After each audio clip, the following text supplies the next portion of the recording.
tumepoteza mtu mtulivu na mkakamavu. Tulipohudumia naye pale bunge la kitaifa mwaka 2013, mimi nilienda kutafuta ugavana kule Kilifi, lakini baadaye kama mipango ya Mwenyezi Mungu tuliregeshwa pamoja katika bunge la Senate. Na kama vile majority leader alivyozungumza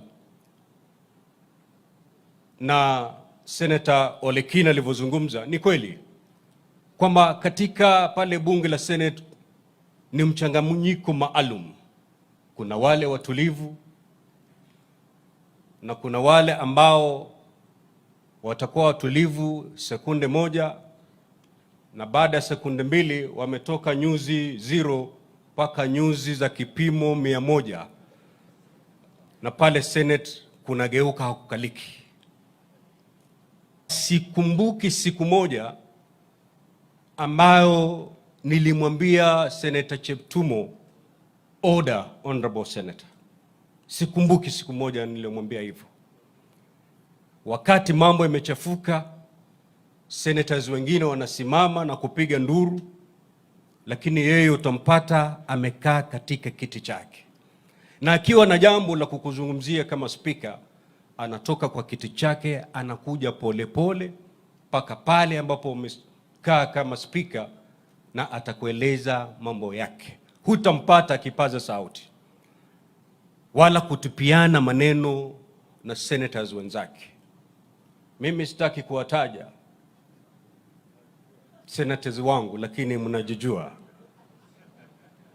Mimi sithubutu kamwe kama speaker kuacha seneta wa Nandi na seneta wa Nairobi chumba kimoja peke yao.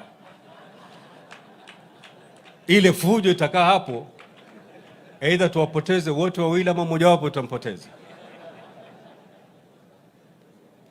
Lakini kama vile Senator Ledama alivyosema ni kwamba sisi ni kama vidole, hatuko sawa. Wakati tunataka utulivu, tunatafuta hekima yake. Huyo ndiye kiongozi ambaye hivi leo tunaagana naye na kumwacha aanze safari yake ya kwenda mbele ya haki. Hakuna kitu tunaweza kufanya kwa sasa,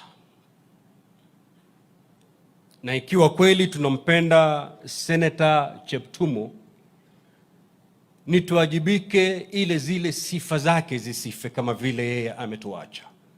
Sifa ya heshima, sifa ya kutaka kutangamana wananchi, sifa ya ukakamavu. Hizo ndo sifa ametuachia sisi kama viongozi. Ikiwa kweli tunamuenzi na kumpenda, basi sisi kama viongozi lazima tukuze sifa zile.